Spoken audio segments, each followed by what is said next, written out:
Ministro, un placer saludarlo. Gracias, como siempre. ¿Cómo está usted? Hola, Gabriel, ¿cómo está? Buenas tardes. ¿Cómo anda? Buenas tardes. ¿Cómo anda usted? ¿Bien? Yo, excelente, muy bueno, bien. me alegro mucho. A ver, vamos a la actualidad puro. ¿La escuchó a Cristina? ¿La vio a Cristina? ¿Siguió alguno de sus dichos hace instantes en la UBA? No, no la escuché, yo no la escucho a Cristina hace mucho tiempo. Sí vi alguno de las reproducidas en algún medio antes de sentarme a conversar con ustedes cuáles son las cosas que había dicho y bueno, no dijo nada, ¿no? Nada nuevo más que las agresiones a Milei. Me parece que no hizo nada nuevo, pero por supuesto,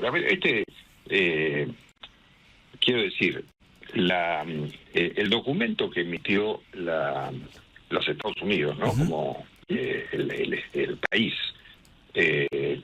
con una comunicación que expresó el secretario de Estado Marco Rubio, es el resultado de un proceso que se inició bastante tiempo atrás, que lo inició, creo que fue el senador Ted Cruz, el que pidió la investigación en función de las causas judiciales que tenían algunos funcionarios argentinos. Y bueno, lo que pasa es que la justicia argentina se demora más que lo que se demora en analizar el tema el gobierno estadounidense. Y la medida que estableció es la medida que puede establecer un gobierno sobre la gente, que los ciudadanos de otro país que quieren ingresar a los Estados Unidos, sea cual fuera el delito por el que se los acusa o por el que tienen procesos abiertos o tienen condenas, ¿no? Así como en algún momento mucha gente sospechada de pertenecer a organizaciones criminales, a bandas de narcotráfico, se les impide el ingreso a los Estados Unidos, también a quienes cometen para los Estados Unidos delitos de corrupción. No olvidemos que en este caso particular el exministro de Guido sufrió una pena de prisión por delito de corrupción. Sí, sí. La ex presidenta, vicepresidenta, etcétera, de la Argentina tiene una condena ratificada por la Cámara, ¿no? Con lo cual lo único que queda es un recurso extraordinario, pero digamos, tiene varios procesos abiertos, ¿no? Con lo cual Estados Unidos ha considerado que tenía que imponerle esta sanción de no poder ingresar a su país. Mucho más de eso no se puede decir, más allá de los cruces que ella pueda tener con el presidente Milei, donde lo viene tratando de una manera, yo creo que desubicada, ¿no? Cuando le dice che Milei, che Milei, che Milei. Entonces el presidente aprovechó muy bien para contestarle che Cristina, y le saca el comunicado de la Secretaría de Estado y después le pone fin, ¿no? Que es una frase que ha hecho famosa Manuel Adorni, vocero presidencial, contra quien Cristina creo que también de alguna manera se tiró hoy, ¿no? Pero bueno, son circunstancias que tienen que ver con la confrontación política en un caso, pero también en este otro particular tiene que ver con la decisión que toma un Estado soberano como los Estados Unidos con respecto a si permite o no permite el ingreso. Y a ver, y ahí, la verdad, que es inexplicable lo que dice Cristina. A ver, esto se inició mucho antes de que Milei fuera presidente. Creo, no sé si era diputado ya cuando se comenzó esta causa en los Estados Unidos. Y ojalá sirva esta decisión que ha tomado el gobierno de los Estados Unidos para que se dé instrucciones en el gobierno de los Estados Unidos a la Secretaría de Justicia para que se haga una investigación sobre lo que fue todo el tema YPF, que fue uno de los hechos de corrupción más grandes que vivió la Argentina, sobre el cual podríamos extendernos a hablar, Gabriel, pero creo que mucha gente lo conoce, que hoy le está costando al país una condena de 16.000 millones de dólares que estamos tratando de ver si se puede rever en la Cámara, pero que por lo pronto hoy la Argentina está condenada por la justicia civil a pagar 16.000 millones de dólares. Obviamente,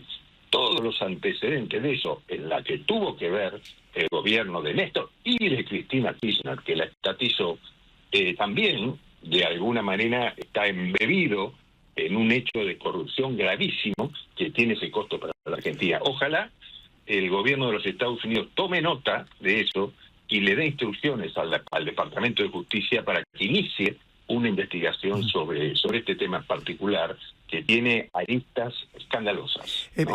Ministro, era mi repregunta eso, teniendo en cuenta esta situación que Estados Unidos tiene con Cristina Fernández de Kirchner de sacarle la visa y no permitirle el ingreso a los Estados Unidos, la Argentina /YPF podría llegar a hacer un pedido a la justicia teniendo en cuenta este antecedente de que investigue el grado de participación de Cristina para tratar de que la Argentina como país o YPF no tenga que pagar este dinero, o ya es imposible.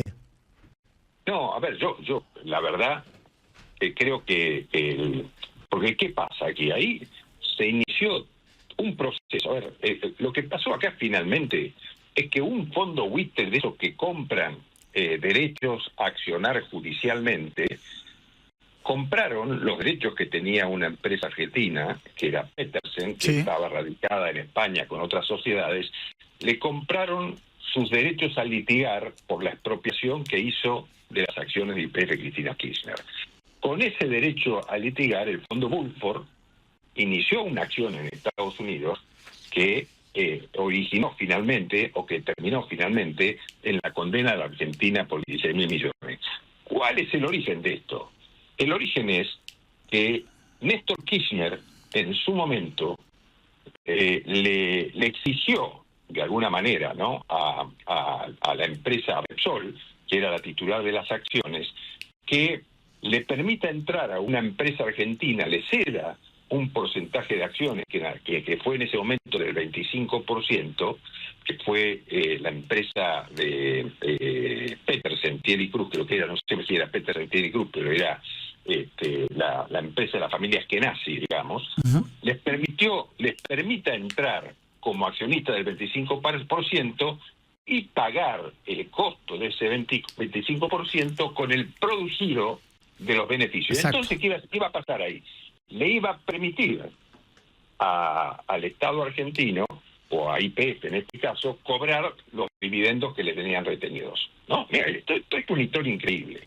Bueno, eso fue lo que finalmente da origen a la expropiación, a que se inicie la acción, a que el fondo Woodford compre los fondos y que esto se termine de consolidar en un juzgado civil en Nueva York, configurando finalmente una estafa dentro de la justicia americana. O sea, cuando la justicia americana sanciona o sentencia en favor de este fondo buitre una indemnización de 16.000 millones, más allá de ese monto del correcto, no es el correcto, los intereses, lo que sea, lo que está haciendo es convalidando, sin quererlo, una estafa que tuvo su origen cuando se le exigió a la empresa Repsol que ceda una parte de las acciones que tenía aquí en YPF. Claro. Entonces yo creo que si el Departamento de Justicia inicia una investigación sobre cómo se utiliza la justicia de los Estados Unidos para cometer un delito, en definitiva, o para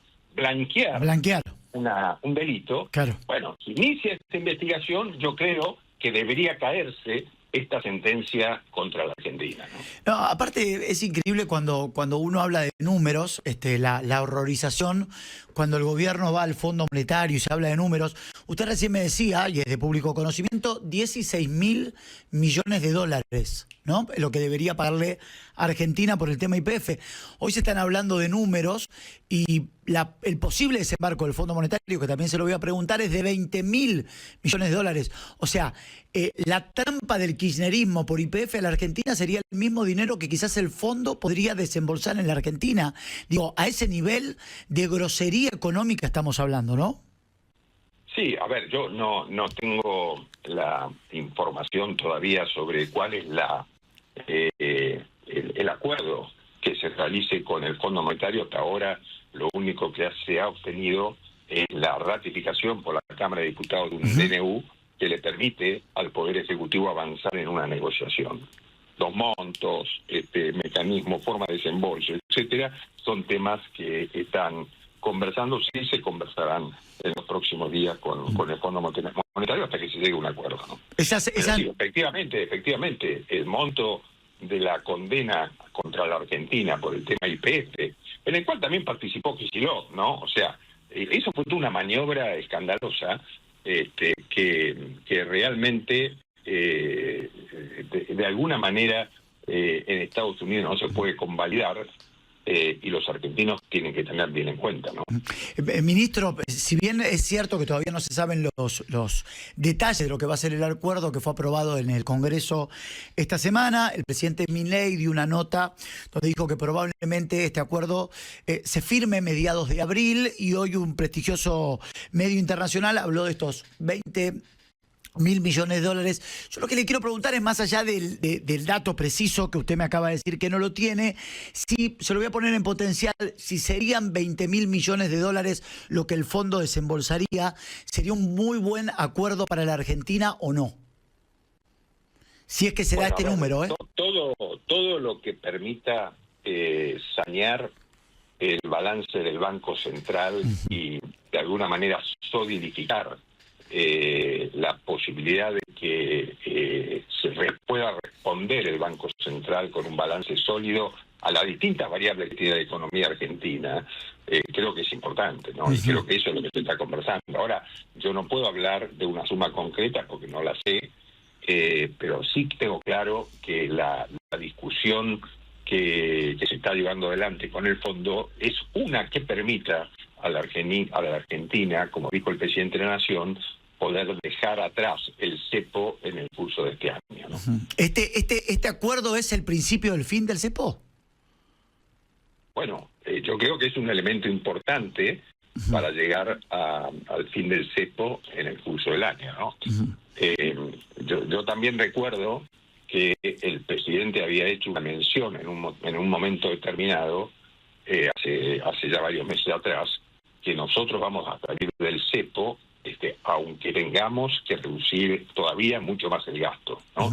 Las cuentas tienen que darnos la posibilidad, las cuentas del Estado, de poder salir del cepo y poder bajar la inflación, de modo tal que haremos todos los esfuerzos que sean necesarios. Si el fondo nos ayuda en esta ocasión para poder, como dice el decreto, cancelar deudas con el propio Fondo Monetario o cambiar estos papelitos, ¿no?, que son letras intransferibles que tiene el Banco Central, que fueron dadas obviamente para obtener recursos y para gasto público en gobiernos anteriores. Tal vez esa ayuda que nos dé el fondo nos permita salir mucho antes del cepo, ¿no? Déjeme hacerle una trampita en un año electoral. La idea es, a ver, yo sé lo prudente que ustedes son, pero sé que hay mucha gente del otro lado que le haría esta pregunta, y a mí siempre me gusta preguntar lo que preguntaría la gente del otro lado. Al ser un año electoral, la idea de la salida del cepo, tomando todos los resguardos como lo vienen haciendo, y no tener que, hablándolo en castellano, morfarse una corrida. La pregunta es la siguiente: ¿la idea es que el cepo salga antes de las elecciones o no importa el momento? No, yo creo que no importa el momento. Yo creo que cuando estén dadas las condiciones, me parece que el presidente es muy prudente en esta circunstancia y no va a salir un minuto antes del momento que él considere que es factible hacerlo, ¿no? O sea, la idea es no correr ningún riesgo, sea antes o después de las elecciones. Como ustedes habrán visto, el presidente no tiene en cuenta el momento electoral para tomar decisiones, para cortar gastos. O sea, claramente lo que han hecho todos los gobiernos es aflojar la billetera en un año electoral. Este presidente ha hecho todo lo contrario. Sí, lo ha dicho con su propia imagen también, ¿no? Que a él no le importaba la imagen y que lo habían votado para gobernar y hacer lo mejor que él consideraba para la Argentina. Sí, él tiene muy claro por qué lo votaron, ¿no? Al margen del cuestionamiento habitual a la política, de que hemos hablado tantas veces, a él lo votaron para bajar la inflación y para terminar con la inseguridad. Esos son los dos ejes centrales por el cual el presidente fue votado. Así que yo digo, todo su objetivo, y ustedes vieron que él está en ambos temas permanentemente, yo diría, para bajar la inflación obviamente hay que hacer un montón de cosas que están ligadas a bajar el gasto público y todo lo demás, ¿no? Pero él está totalmente concentrado en eso y no le importa otra cosa hoy, ¿no? Después, una vez que se solucione eso, empezaremos a ver otras facetas del gobierno, pero por ahora está concentrado totalmente en eso, ¿no? Fue un éxito porque se habló poco, porque me parece que fue exitoso, el operativo. Nosotros hablamos lo que queda del día, nuestro programa de lunes a viernes a la noche en Radio Mitre, el día antes del operativo policial por los jubilados, porque creo que ese día hubo partido y porque me parece que también, al haber sido un éxito el operativo policial, se habló poco. ¿Lo considera que fue exitoso el trabajo de las fuerzas y el ministerio encabezado por Patricia Bullrich en el acto del miércoles? ¿O en la marcha del miércoles? Sí, absolutamente. Yo creo que fue un operativo impecable, ¿no? Uh-huh. Que condujo la ministra de Seguridad. Por supuesto que también participó el gobierno de la Ciudad de Buenos Aires en esto, pero yo creo que un operativo totalmente exitoso y disuasivo, ¿no? Para todos aquellos que pretendían otra vez intentar generar un rompimiento del orden establecido en la Ciudad de Buenos Aires. Todos aquellos que generan violencia lo hacen por motivo político, ¿no?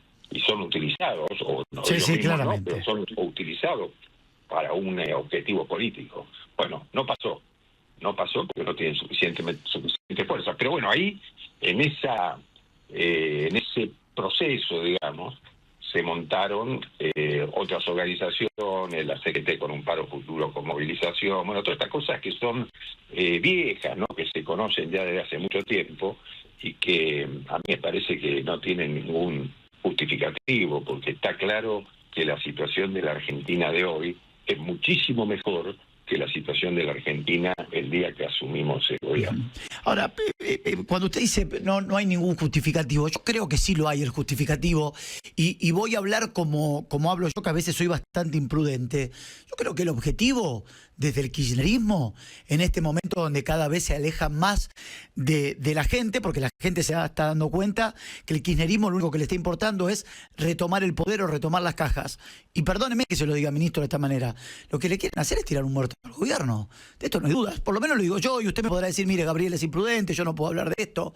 Pero para mí está claro que lo que quieren hacer es tirarle un muerto, la imagen lamentable, la utilización de Costecchi y Santillán, victimizarse y tratar de ahí de reacomodar un poco la oposición, que para mí hoy está totalmente perdida de cara a las elecciones de octubre. Perdóneme que lo diga de esta manera, pero ¿ustedes no interpretan esto? Bueno, Costecchi y Santillán fue durante el gobierno de Duhalde, ¿no? Uh-huh. Previo a eso había estado el episodio de la Rúa, ¿no? De cómo se generó ese movimiento tan violento que lamentablemente terminó con muertos y hizo que renunciara el presidente. Y el famoso helicóptero, ¿no? El famoso helicóptero. Se creó toda esta idea del club del helicóptero después, ¿no? A ver, yo creo que puede ser que el objetivo sea generar hechos de violencia tal para desestabilizar el gobierno. No, yo no puedo pensar que a alguien le pase por la cabeza la idea de obtener un muerto para generar una desestabilización mayor. La verdad, salvo movimientos de izquierda o gente con la cabeza totalmente tronada, puede pensar en la posibilidad de generar un muerto para desestabilizar un gobierno, ¿no? Yo no lo creo, pero bueno, uh-huh. Cuando uno ve que habló Firmenich la otra semana, claro, cuando escucha lo que dijo Grabois, bueno, cuando escucha otros comentarios, cuando ve los papelitos que se reparten, qué sé yo cuánto, dice, bueno, acá están intentando de manera organizada, con algunos actores del pasado que fueron violentos, sangrientos, homicidas, terroristas, están tratando de generar ese movimiento y esa sensación de violencia y de inseguridad. No creo que a Firmenich... Sí. No creo que a Firmenich lo usen para la vuelta de Heidi a la televisión argentina, lo usan para este tipo de cosas. No, claro, pero yo digo, el gobierno está preparado con las fuerzas de seguridad, con las fuerzas del orden institucional para cortar y reprimir cualquier situación de violencia que no implique una manifestación de protesta normal, ¿no? O sea, el gobierno no tiene problema en que existan protestas normales, ordenadas, donde la gente se exprese. Lo que no va a tolerar es la violencia. Eso está claro, que el gobierno va a hacer todo lo que corresponda, y en eso yo creo que ya hay buen entrenamiento por parte de la gente, de las fuerzas de seguridad y de la conducción de la fuerza de seguridad para evitarlo, ¿no? Este fue también otro logro importante del presidente Milei, volver a darle el lugar del gobierno, ¿no? Del presidente Milei y de su gobierno, haberle dado el lugar a las fuerzas de seguridad que creo habían perdido tiempo atrás. No, bueno, absolutamente. ¿No? Claramente, cuando las fuerzas sienten que hay un respeto y aval, ¿no? Banca, respeto y ¿cómo? aval, claro.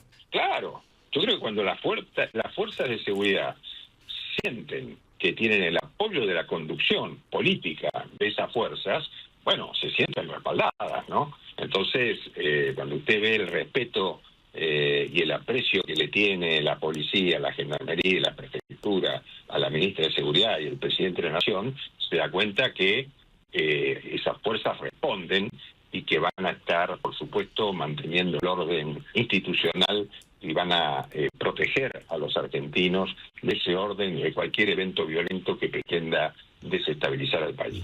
El expresidente Macri habló en las últimas horas y dijo que no hay acuerdo en la provincia de Buenos Aires todavía. De hecho, manifestó que en algunas provincias van a ir separados. Creo que dio el nombre de San Luis y otras provincias más.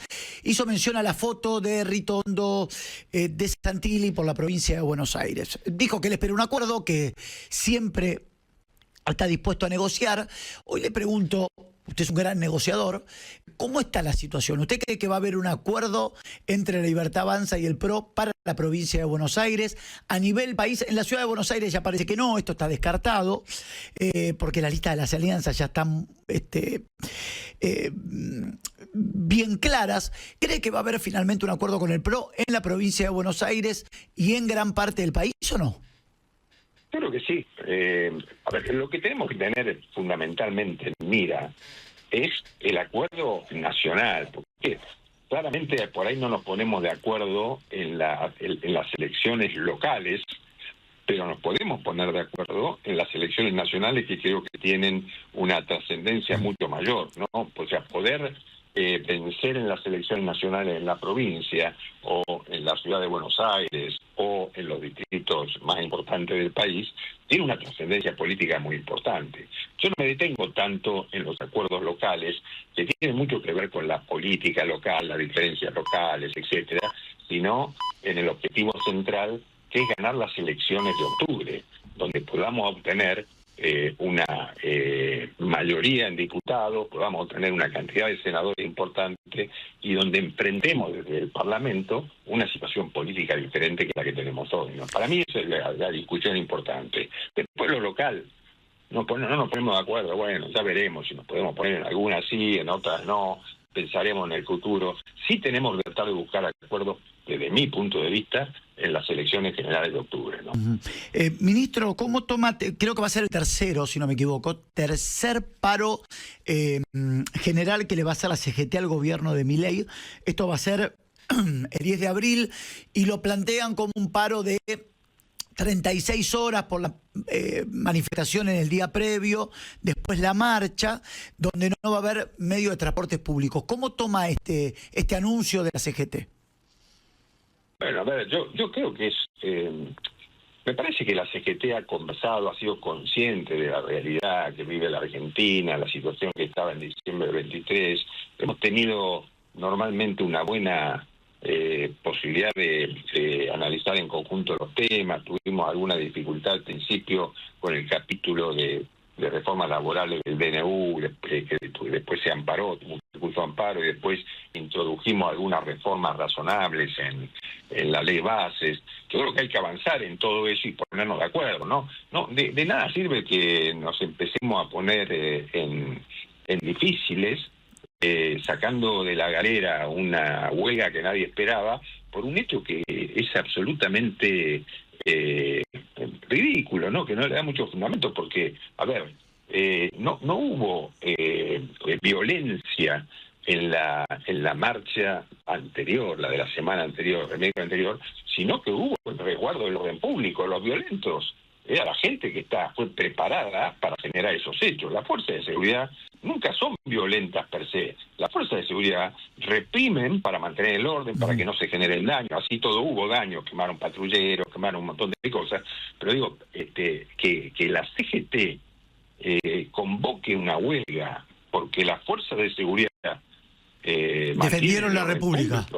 No, a ver, eso no lo puedo entender. Que me digan otra cosa, pero que no me digan eso como fundamento, porque eso no tiene sentido. Que le pregunten a la mayoría de los argentinos a ver si están de acuerdo o no están de acuerdo con que ese sea fundamento una huelga, ¿no? Me parece que yo siempre creo que el que decide finalmente es el pueblo. Por algo el pueblo lo votó a Milei en el 2023 y por algo se va a haber elecciones a fin de año que seguramente nos van a dar una participación mucho mayor en el Congreso de la Nación, de modo que, y seguramente en el año 27, si nos sigue yendo así en los aspectos centrales de la economía argentina y de la generación de actividad económica, me refiero a la baja de la inflación, el crecimiento, etcétera, y seguramente el presidente Milei será reelecto, ¿no? Entonces, yo creo que convendría que antes de hacer una huelga, el movimiento obrero, la CGT, etcétera, se sienten en una mesa y digamos, che, muchachos, ¿cómo hacemos para generar un sistema laboral que permita a la mitad de los trabajadores argentinos que son informales formalizarse y que no lo hacen porque el Estado tiene tal nivel de regulación, tal nivel de presión tributaria que no permite que los empresarios blanqueen a una cantidad muy importante de trabajadores por sus costos? Entonces, por el juicio, por los riesgos que corren, por lo que tienen que indemnizar, vayamos a un sistema más razonable como tiene el mundo, donde un empresario no se está fijando si en el futuro este empleado me hace injuicio, le voy a tener que pagar, lo tengo hace 2 años, le voy a tener la ley, dice que le tengo que pagar 3 sueldos, pero le voy a terminar pagando 20 porque le van a poner... No, ese tipo de cosas pasan en la Argentina. Sí. Entonces, ¿cómo quieren que se cree actividad empresaria, que se cree empleo, si no somos capaces de modernizar nuestro sistema? En eso tendrían que estar pensando los representantes gremiales y no en convocar a una huelga sosteniendo que hubo una represión cuando lo que se hizo fue tratar de mantener el Estado de Derecho y cuidar los bienes públicos. ¿Cree que va a ser importante la decisión o que no? Que la gente va a ir a laburar porque necesita laburar y porque aquellos que tienen un comercio tienen que abrir el comercio y más allá que no haya colectivo y no haya trenes, la gente se la va a rebuscar para ir a trabajar. Yo creo que es un paro que no tiene apoyo popular, ¿no? Después no puedo decir si después no hay medios de transporte porque lo paran, porque lo frenan, porque hay porque se fuerza mediante la fuerza se impide que trabaje, como ha pasado tantas veces. Bueno, eso no lo puedo predecir. Mi sensación es que no hay acompañamiento social, ¿no? Entonces, habrá que ver. Yo digo, aparte un paro de 36 horas, ¿no? Una cosa que para mí no tiene ninguna lógica, porque está bien, yo no sé quién decía, algún dirigente, no sé si era Hugo Moyano, porque Hugo Moyano ayer aceptó el convenio colectivo que permite el 1% aumento. Camionero, ¿no? Bueno, camionero, es una cosa absolutamente lógica en función de... Porque, a ver, Hugo Moyano, ¿qué hace? Y Hugo Moyano ve que las empresas hoy dan para dar ese aumento y que la inflación es mucho más baja. Entonces, él con cierta inteligencia va manejando la situación para no generarse un conflicto con el sector empresario, ¿no? No sé si él es empresario o no, pero en general con el sector empresario automotor. Pero el otro Moyano plantea que en realidad tenía que haberle hecho a este gobierno mucho más de 3 huelgas, tenía hecho 10 huelgas, creo que dijo, no sé cuánto. Pero se olvidó que al gobierno de Alberto Fernández durante 4 años no le hicieron ninguna. Claro. ¿No? Entonces, la situación del gobierno de Alberto Fernández y Cristina Kirchner fue un gobierno que no solamente empobreció, sino que además dejó una situación económica tremenda. No solo por la inflación, sino por el estado general de la economía, por el tema de las deudas de las IRA, por toda esa organización que se había hecho en la Argentina, que además del curro, se hizo porque no había recursos para sostenerla, ¿no? Ya habían usado todo lo que tenían.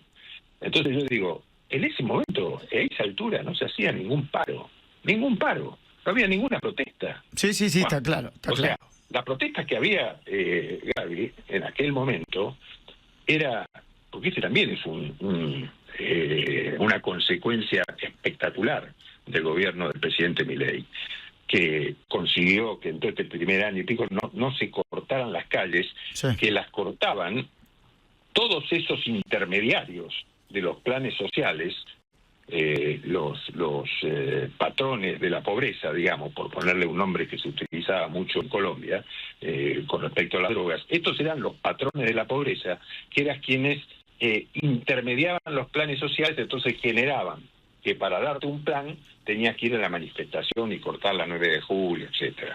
Todo eso se terminó en la Argentina. ¿Por qué?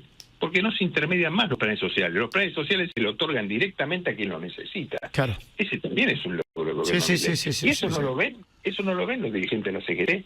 No se fijan en eso. O sea, digamos, se fijan en que hubo represión a los manifestantes violentos en Plaza de Mayo. No estoy diciendo que un accidente como fue del fotógrafo esté bien, ¿no? Eso no lo digo. Eso fue un accidente y mala suerte. Pero lo que digo es, la reacción de las fuerzas de seguridad ante los violentos fue la que tenía que tener. Y la planificación del evento del último miércoles, para proteger a la ciudad del evento del último miércoles, fue la planificación adecuada con la experiencia que se obtuvo del miércoles anterior. Por eso no pasó nada, ¿no? Ministro, estoy muy pasado del panorama, pero no quiero dejar de preguntarle esto. Se supo esta semana los datos de la desocupación, que alcanzaron el 6,4%, y que esto bajó respecto al último trimestre. ¿Fue un número satisfactorio esto para el gobierno? Sí, bueno, obviamente uno siempre espera más, pero bueno, es lo que es la realidad, y yo creo que el gobierno está... Eso es producto de que crece la economía a niveles importantes, ¿no? O sea, la economía está creciendo a un ritmo del 5%. Es importante el crecimiento, ¿no? Y eso ya sale en todas los institutos internacionales que investigan la situación económica de todos los países, los grandes bancos, etcétera. Todos dicen que la Argentina está creciendo a un ritmo del 5% anual. Importante. Sí. Por eso crece disminuye el desempleo. Además, ¿por qué crece la economía? Y la economía crece porque la inflación baja. Entonces, cuando baja la inflación, disminuye el desempleo, disminuye la pobreza y el país está mejor. Pues por eso a mí me molesta sobremanera que la dirigencia sindical no tenga en cuenta esto, que no son inventos, son datos de la realidad confirmados por varios organismos que comparan la situación actual con la de diciembre del 2023 o durante el periodo 19-23, donde tuvimos un montón de cosas por lo cual ningún dirigente gremial protestó, ningún dirigente gremial convocó a un paro, y ahora llaman a un paro por esto, el tercero, porque lo hacen este gobierno. No, la verdad que genera un poco de indignación, ¿no? Ministro, como siempre, muchas gracias. Le agradezco mucho, que tenga y que termine bien el fin de semana. Gracias, Gabriel. Muy amable como siempre, ¿eh? Que esté bien. Guillermo Francos, ya repasamos algunos de sus dichos con Mariano Genizo. Pido disculpas, Panorama Mitre informa primero.